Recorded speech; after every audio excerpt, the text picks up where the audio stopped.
I'm John McQuay with 8541 Tactical, and this week, in lieu of a Mail Call Mondays, I decided to bring you guys an after-action report of the Woody's Rifle and Hunting Club Designated Marksman match. Now, I'm sure you guys have seen our coverage and our after-action report on the Woody's Precision Rifle Series match.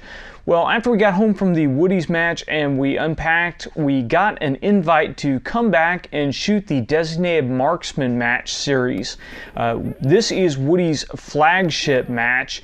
They actually run 3 different matches in this format, and it's a kind of a point series to see who runs the championship or who wins the championship.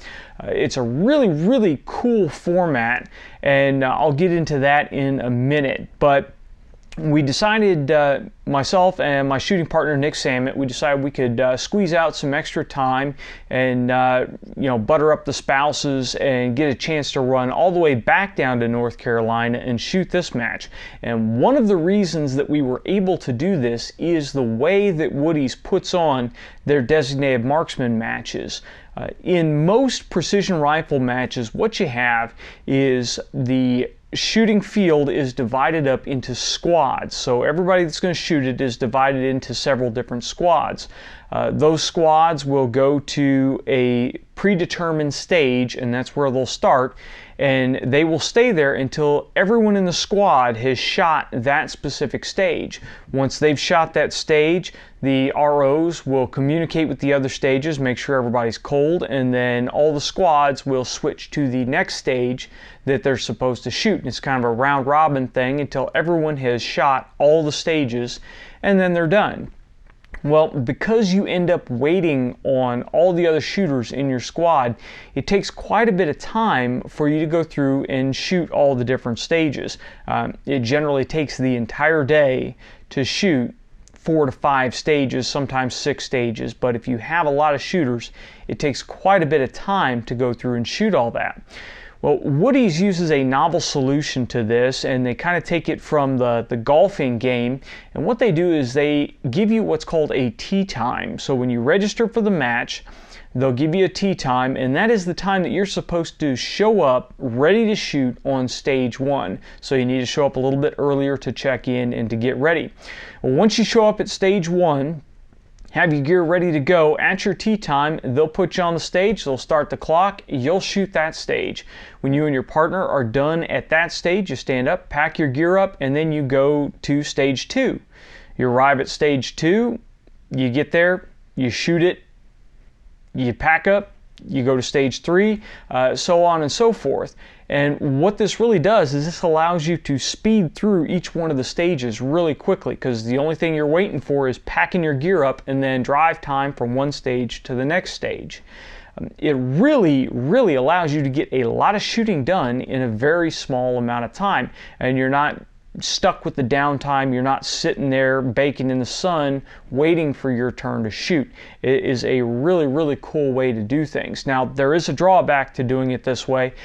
If you have a large group of shooting buddies, like there's a group of us here from Southern Indiana that will go around and shoot these different matches, you don't get to sit there and powwow with the rest of your group, and you don't have a chance to sit and watch everyone in your group shoot.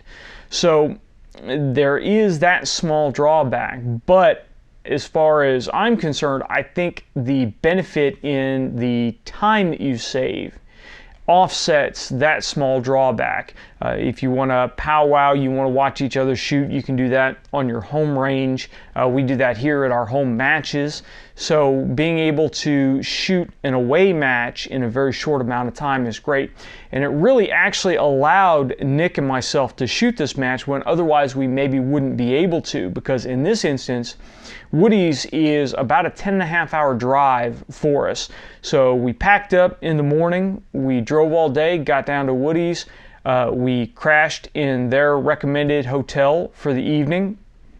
Got up the next morning, we had an 8:02 tee time, so we really needed to be at the range about 7 o'clock to make sure that we got checked in and got everything ready to go. We were there considerably earlier, but then it only took us about 2.5 hours to shoot 5 full stages and pack up our gear. We stayed a little bit longer because we needed to shoot some video and we needed to talk to some people there. But once we got done doing all the stuff that we needed to do and packed up and got on the road, we were back home before midnight. And that way, if we needed to, we could have crashed out, could have got up, could have gone to work the next morning, and we wouldn't have added that extra layover day, the extra travel time. Because in a normal match, we would have been done Saturday evening, we would have eaten dinner, we wouldn't have really been in a good shape to drive back. If we were, then we would have been driving all night and get in early in the morning and not been in good shape to wake up and go to work the next morning. So this compressed tee time format really has a great benefit in it allows a group of shooters from a larger distance to get in, shoot, get done, and get back on the road to head home in a shorter amount of time. Well, now that you know how the format was set up, let's talk about some of the stages. Now, the stages were great. This is a designated marksman match, so it is not really the same type of target or the same styles of targets as you see in a precision rifle match. The ranges were compressed, all the targets were under 600 yards, and it really was oriented more towards gas guns. Although the rule book would allow you to shoot bolt guns or gas guns, you could show up with a 300 Win Mag and run that if you wanted to. I don't recall any caliber restrictions beyond that, but if you decide to shoot the next DMM match, make sure you check the rules for any caliber restrictions. In talking to Dave Branson down there, he said that the match has been won by bolt guns, the match has been won by gas guns, it's been won by heavy caliber bolts, it's been won by 223 gas guns. So this is the match that if you've got one of those ARs that's capable of decent accuracy and you're safe, you can break that puppy out, bring it to the designated marksman match and run it. In the same vein, if you're one of those guys that you just have one bolt action 308 for everything, you can grab your bolt 308, you can go out and shoot with that and you're going to be good to go. We did notice some little points in the stages where a bolt gun would kind of be limited. All the stages were 6 targets or less. I think almost all the stages in here were 6 targets as I'm looking through the book. All the stages were 6 targets or less. So if you have a bolt gun with a 10-round magazine capacity, you're going to be good on it. Of course, that only gives you 4 misses and you have to run your bolt each time. So you are suffering a little bit of a speed penalty and you really have to make sure that you're getting those good solid hits. Maybe take a little extra time to get those hits than you would with the gas gun. Now, Nick and I run bolt guns in pretty much all the competitions we go to. This match, we didn't have any intention to compete in the entire series, so we're not worried about really gaining points to make a series win. We just wanted to come down and have some fun, experience the format of the Woody's DMM matches, and just enjoy our time out in the sun shooting. So both of us have 308 gas guns that weren't getting a whole lot of match usage, so we decided to grab those and bring those down. I chose to shoot the Mega Arms Ma 10 that we have here in front of us, the one that we went through our project build with, and it has the 16-inch Rainier Arms barrel and Surefire muzzle brake on it. And of course you see we've got Magpul stock and the Ergo Tactical Deluxe grip on it. Now it normally runs with the SWFA SS 5 to 20 power scope on it. That's usually what I shoot on this rifle. But we had the Night Force Beast in, and I had just got it on this rifle, got it dialed in, and started to do the evaluation on the Beast. So I went ahead and took the rifle down to North Carolina with the Beast on it, and we shot the Beast throughout the entire DMM match, and it worked great. Now the reason it's not on here now and we're back to the SS is because the Beast is over on the 260 project, and that's going to be the primary scope on that. That'll be the scope that I take down to K&M for the Precision Rifle Series match down there. So we're back to this scope on this one, but it was the Beast that I shot down in North Carolina. The real reason that I wanted to take the gas gun is because we have a 20 round magazine capacity. We are able to get rounds downrange very quickly. In fact, in most cases, if I saw that I had a miss, then I could actually get the next round in flight before I heard the impact of the round downrange. So gas guns are a bonus when you're on the clock. The 20 round magazine allowed me to, if I shanked a couple of rounds, to keep going and never worry about having to actually change magazines. There was only one stage where I would have needed to change magazines if I was running a bolt gun with 10 round AICS magazines, and of course with this one, didn't have to do it. It was real easy to go. Also, most of the stages allowed you to start with the magazine in the rifle and the bolt closed on an empty chamber, so it's just really an easy matter to grab the rifle, rip the charging handle as I was getting into position, and go and get that first round off really quickly. We're running a Geissele SSAE trigger in this rifle. Works great for this kind of work. It's a little bit heavier on the precision rifle side of things, but for a heavy recoiling 308, it's great. Now I say heavy recoiling, but we have a SLR Rifle Works gas block in this rifle, and I've got it tuned down to just cycle the action reliably with a pretty wide range of ammo, so it's not overgassed and elite. It's tuned to exactly where it needs to be, and that combined with the Surefire brake on here meant that even during some rather unstable positions like shooting across the dozer blade, I was able to spot my impacts no problem with that Night Force scope that was on there. That's really about it on the rifle. It performed flawlessly. I only had one malfunction. That was because I was running a 3-buck brass catcher on the side of it. I was really trying to retain most of the brass, and again, we weren't worried about a points race for this, so I rolled the dice on the little bit of reliability loss that you get with a bolt catcher or with a brass catcher, and it bit me once. I did have one failure to eject, and it ended up being almost a stovepipe jam because the brass catcher probably caught something up in there. And after we took the brass catcher off, no more failures. So the rifle was good to go. Nick also ran a Mega Arms Ma 10 in 308. He was running a slightly longer barrel, and he was running a JP handguard on his. And he was running a Bushnell HDMR, which you guys have seen our review of the Bushnell HDMR. And he didn't have any problems with the scope. Scope worked fine. He did have some failures with the rifle, some issues with the bolt cycling and not picking up the next round, so we need to do some diagnosis on that. But as far as accuracy, his rifle was on the ball. It just, fighting some of those malfunctions will kind of hurt you. For ammo, I was running Southwest Ammunition's SW118LR, which is 175 grain Sierra Match King, and it was running about 2,400 foot per second, a little bit under 2,400 foot per second out of this rifle. Nick was running a 155 grain load, considerably faster out of his longer barrel 308, and he really got to reap the full advantages of a fast 308, whereas I was on the opposite end running a really slow 308. Now that's enough about the equipment that we used. Let's talk about stage one. Now stage one was called the Overwatch, and basically the way it started out, both shooters were starting seated in chairs. There was a barricade, and then there were two boxes demarked on either side of the barricade. Shooter 1 placed his rifle in the right box. Shooter 2 placed their rifle in the left box. Rifles were what's called patrol ready in this match, and it's basically a empty chamber and a magazine loaded. So all you had to do to ready your rifle was charge it and place it on fire, and then you're hot. So in the box though, they were magazine inserted, empty chamber for both rifles. Now the barricade was a stepped barricade, but it had a center cut out on it, and you could shoot from any position on the barricade, but most shooters chose to go prone from that center port in the barricade.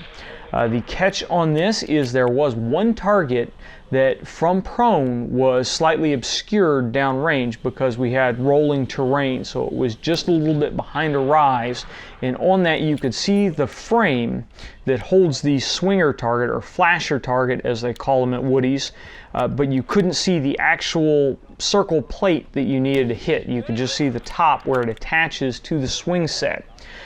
So that, I think, was meant to try to trip you up and try to get you to shoot from the higher sections of the barricade, but you really didn't want to do that because you were shooting targets from 231 yards out to 422 yards, and the targets were approximately this big around, so you needed to really be on your game when you start going for the longer targets. You need to be shooting from a stable position.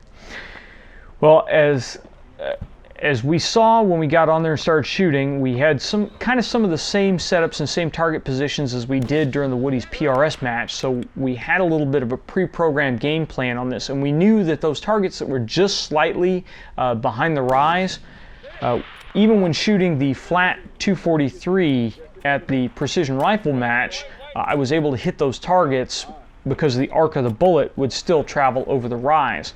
With the 308, we're running a much more severe arc, so we're able to lob those bullets over any of those barriers and actually contact the target. So that wasn't a problem. I knew to go ahead and run from the prone position for everything. The way it would work is we both started from sitting in the chairs.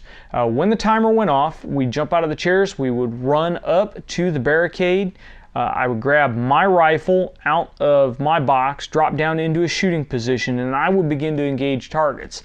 Nick, who is shooter number 2, was able to stand next to me and spot my impacts we used a Vortex monocular, one of their solo monoculars, to actually spot. It was really handy. It's a 10 power monocular, so it's easy to handhold and watch impacts out to 500 yards. So he was spotting with monocular, and he would call any corrections that I needed to go, and I went ahead and ran through my targets. Now Nick's other job was to watch the clock, because we had a part time of 240 seconds, I believe it was, for this first stage. So we had 240 seconds to complete the entire stage. So I had to shoot my targets in as little time as possible, then get off the gun, bring it out of the port, clear it, and then as soon as my rifle was cleared, then Nick was able to grab his rifle, put it down in the prone position, drop down behind it, and he had to shoot the exact same targets that I had shot. So we had to make sure that we divided our time up well, and that I was able to have some time to get good hits, but then that he would still have plenty of time to get his hits. We went through and we shot this. Nick called out at about the halfway point. I went ahead, and there was one target I was having some trouble with, so I went ahead and dropped that target, left it, came off the gun, cleared it out so Nick could get in and Nick could shoot his targets. Nick went ahead and shot. I spotted for him as he shot, and then we used pretty much all of our time, came off the stage, cleared our guns, and packed our stuff up. It was at this point that we really found out how this match is supposed to work, and that our strategy wasn't really working all that well. Woody's designated marksman matches are kind of like IDPA or USPSA with long rifles. The way that the match is scored is based on time. So your time to shoot all the targets is recorded. If you have any misses or any targets that you fail to engage, that is converted to a time penalty that is added to your total time for the stage. So in reality, using all your time was hurting you, because using all your time and then factoring in misses really cranked up the amount of time that you had for the stage, and the lowest time wins.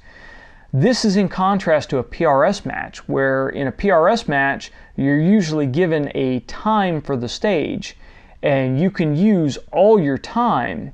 As long as you get all your hits, you'll get maximum point value for the stage.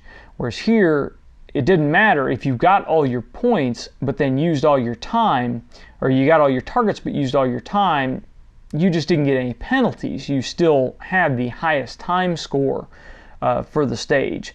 So it was really a difficult mental shift for us that we needed to shoot as fast as we could possibly shoot and get our hits so that your teammate can get down there, and the switchover had to be as fast as humanly possible to get into position and get on the gun and get firing down range so that my partner can get all his hits and then the clock can stop with time left. So we figured this out on the first stage, didn't do really well on the first stage because we dropped some targets and we used all of our time. So we kind of thought about this going forward, but as we went through the entire match, it was difficult to get out of that PRS, the precision rifle mentality, and get into the designated marksman rifle mentality of fast shooting. Now, once we got done with the Overwatch, we went ahead, packed our gear up, we threw it in the car, and we went ahead and drove over to Stage 2. Now, here's one of the really nice things about the way Woody's is set up. You are able to move between each of the firing points without the ranges going cold. They have the fields of fire set up so that they don't cross any roads, that as long as you stick to the road, you're not going to wander into any danger zones. So it's a really, really well organized match, and it really saves you some time not having to wait for a stage to go cold to be able to move. Now, Stage 2 was called What the Hell, and this was the first stage where we utilized handguns as well as rifles, and it was a rooftop stage. Both shooters would go ahead and ready their rifles with an empty chamber and magazine inserted, and then set the rifles on the ground next to the roof. We then stepped over, both made our handguns hot and holstered up. When time started, we had 5 handgun targets to engage back in the tree line.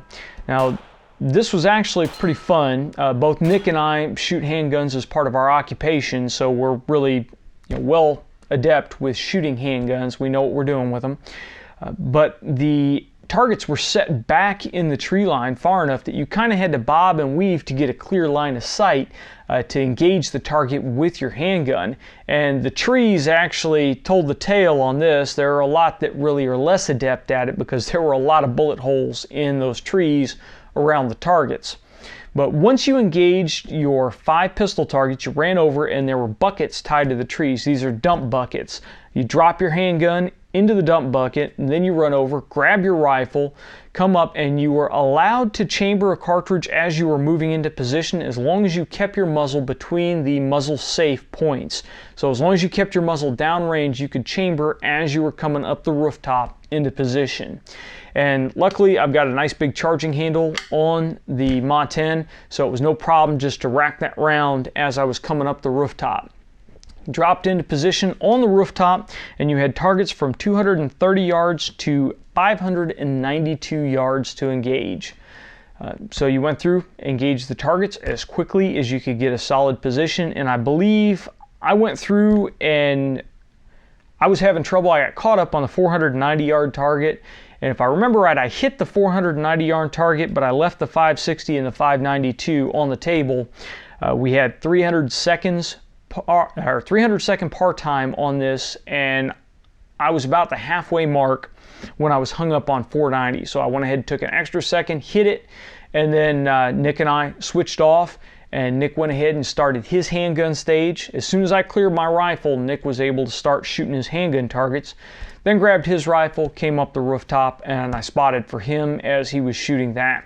In each one of these stages, your partner is able to spot for you. He's able to call wind, do whatever he wants to do to help assist you in shooting the target. So that's really nice, and it really helps to have good communication with your partner to know what you're doing. Nick went ahead and shot, and Nick got hung up on kind of the same target I did, I think. He had a couple of malfunctions. I have the one malfunction on the rooftop where I got the stovepipe, and I ended up ripping off the brass catcher and just running without the brass catcher for the rest of the time. And we came off that. We felt pretty good about our performance. We're still kind of bummed that we left a total of 4 targets on the table, so that was a pretty big time penalty for us. And again, we used pretty much all of our time trying to engage our targets. So again, that hurts. It's trying to get out of that bolt gun mentality and get into the semi-automatic rifle mentality. Stage 3 was the helipad construction under attack, and this is probably one of my favorite stages that we shot, mainly because there wasn't a lot of moving, there wasn't a lot of setting up, and switching positions really was not difficult.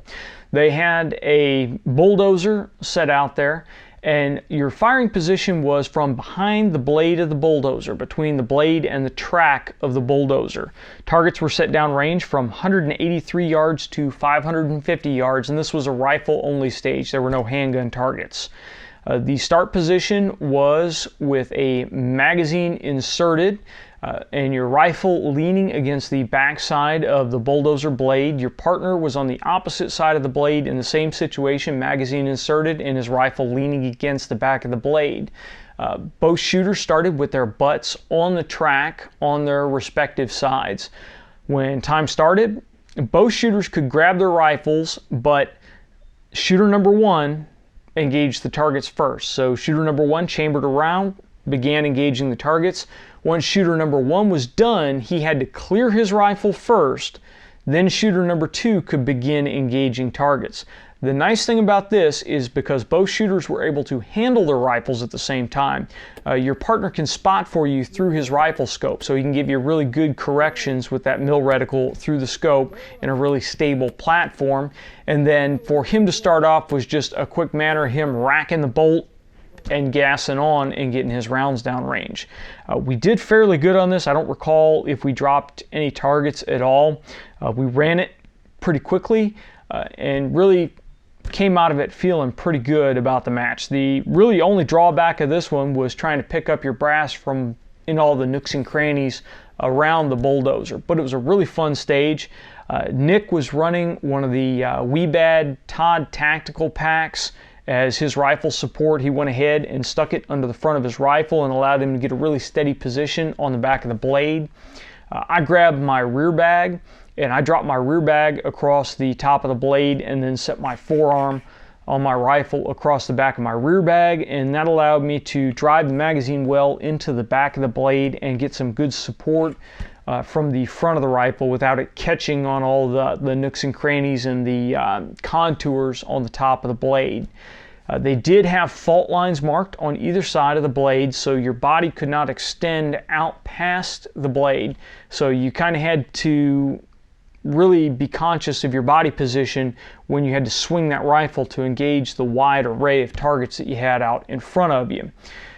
That also posed a problem because the outside edge of the blade was shorter, and that was really a good firing position for me. The inside edge of the blade was higher and really made me strain up to get a good firing position on the back of the rifle. So it was one of those you had to compromise your position to be able to get enough swing to not break out of the box.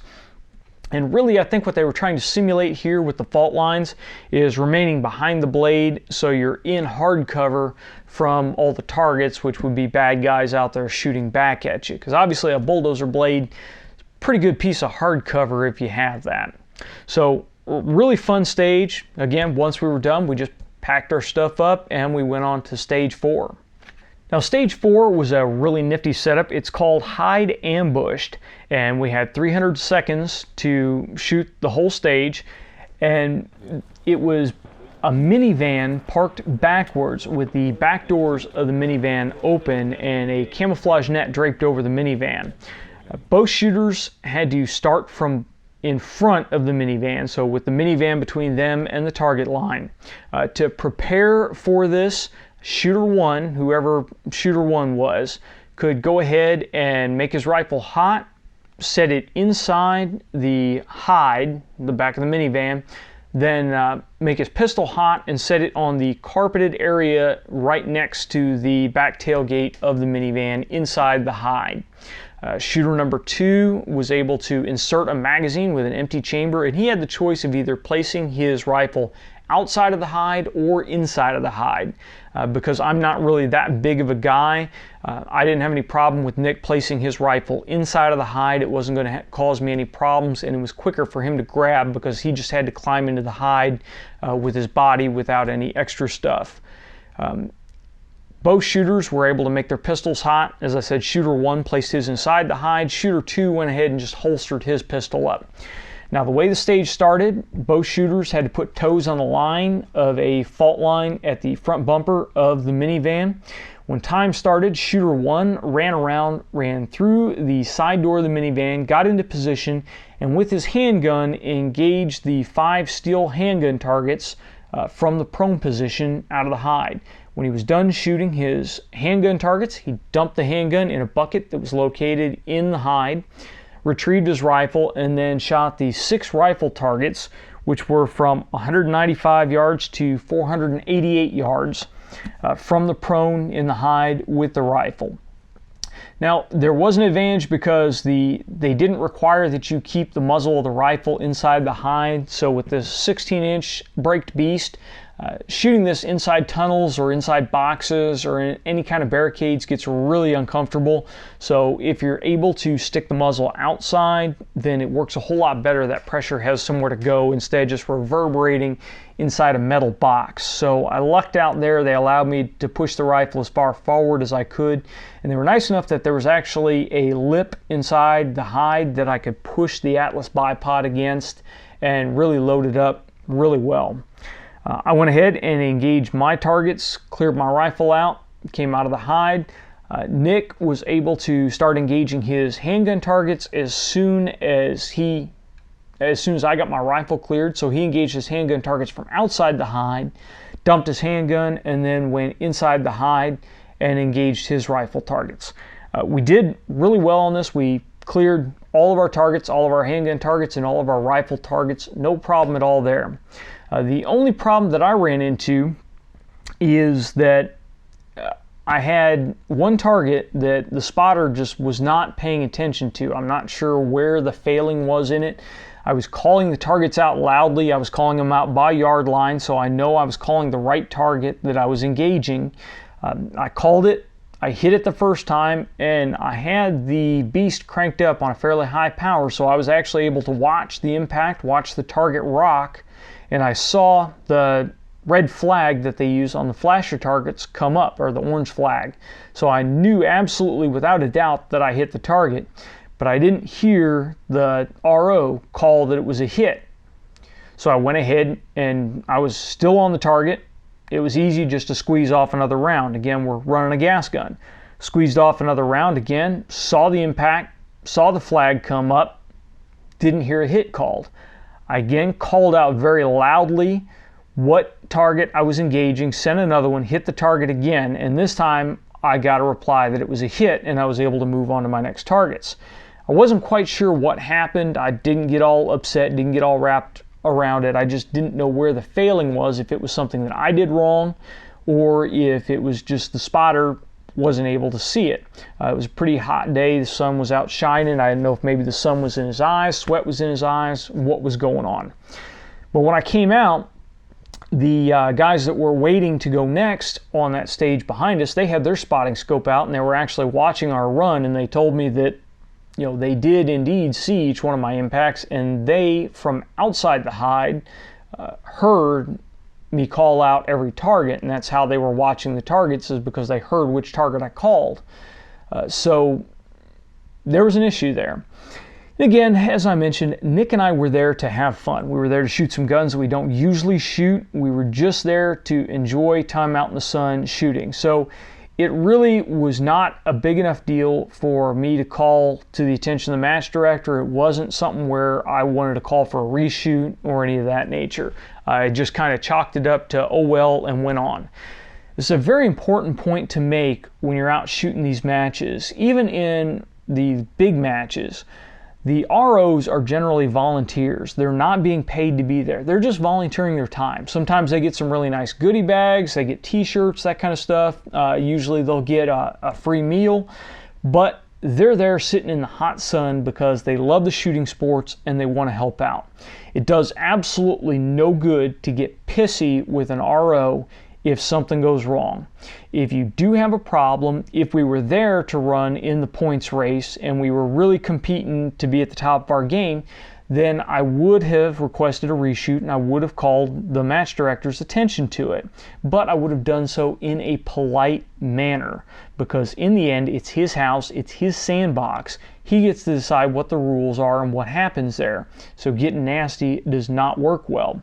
So again, don't get pissy. If you paid your money, if you're there to shoot and you think you're not being scored fairly, it is your right to call attention to it. It is your right to, bring it to the match director's attention. But in the end, what he says and what the RO says goes. So, take that as a friendly word of advice.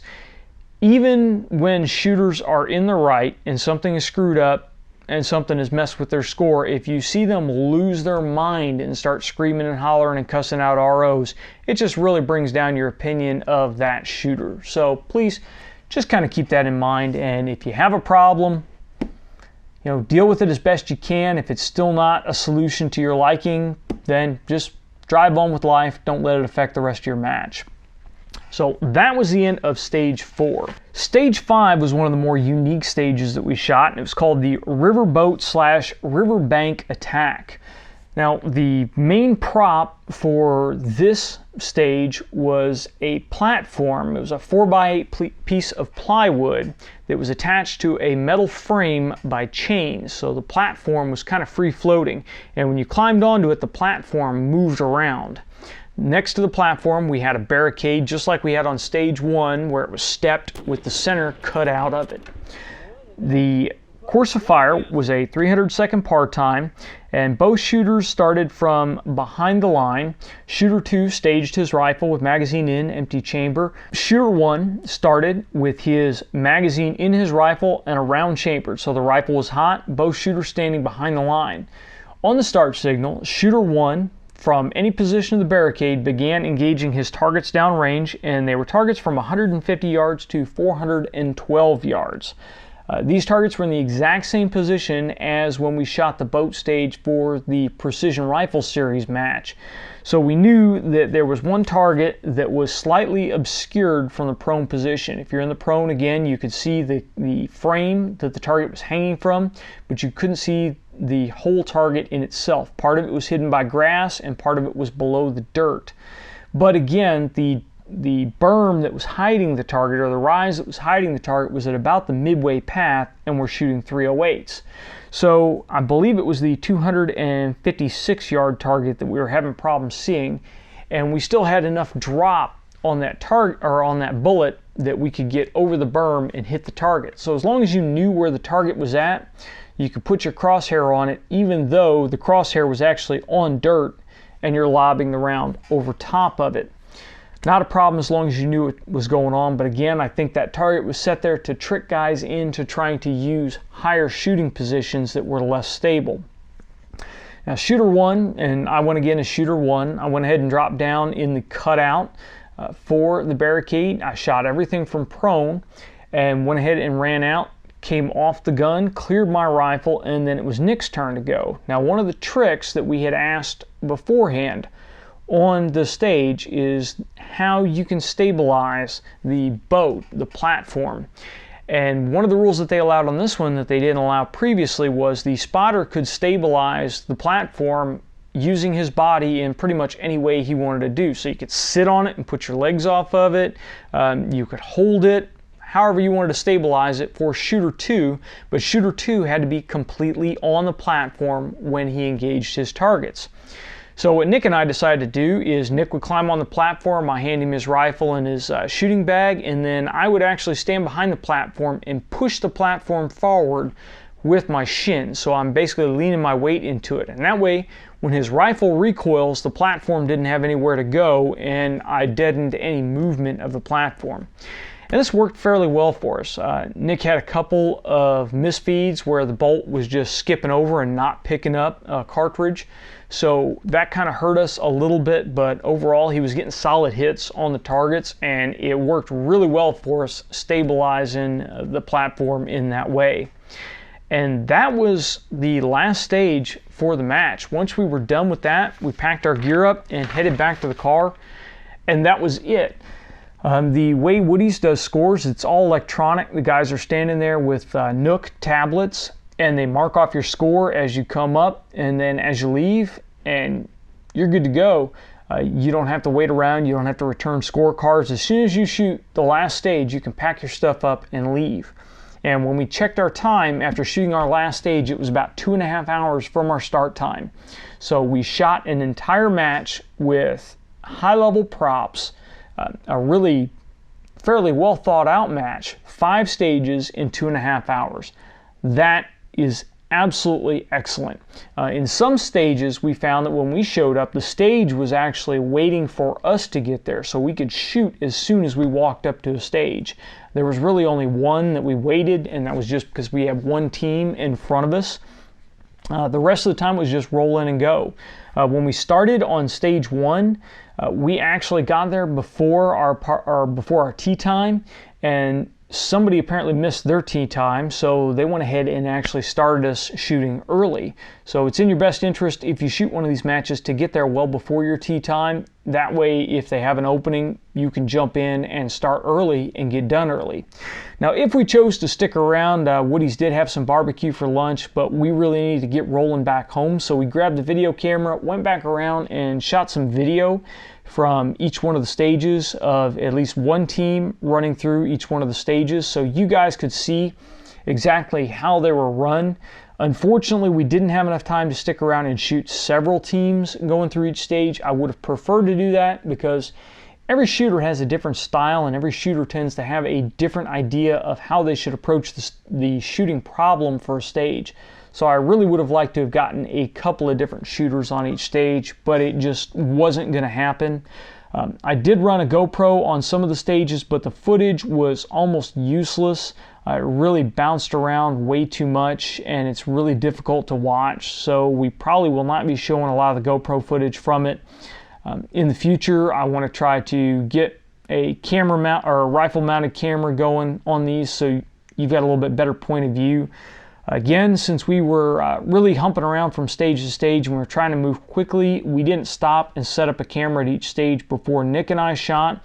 We do have some still photos that were from Barry Evans from Squad Sign Up. He allowed us to use his still photos for this video and for our web write-up.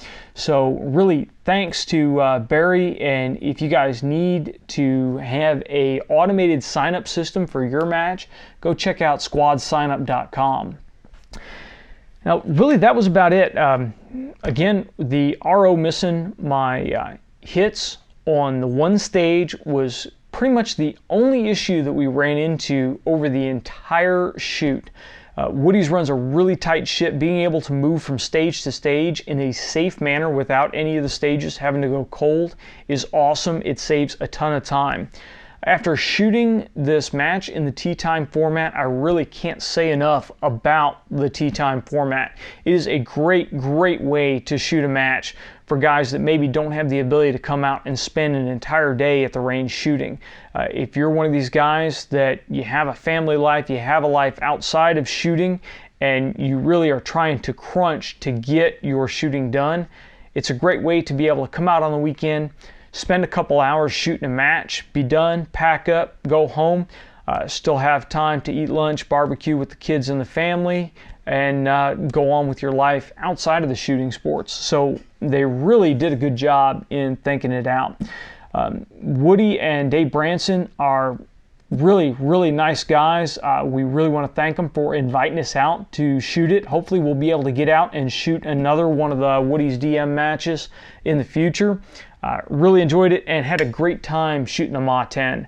After we got done, Nick and I both agreed that semi-automatic 308s were really the way to go.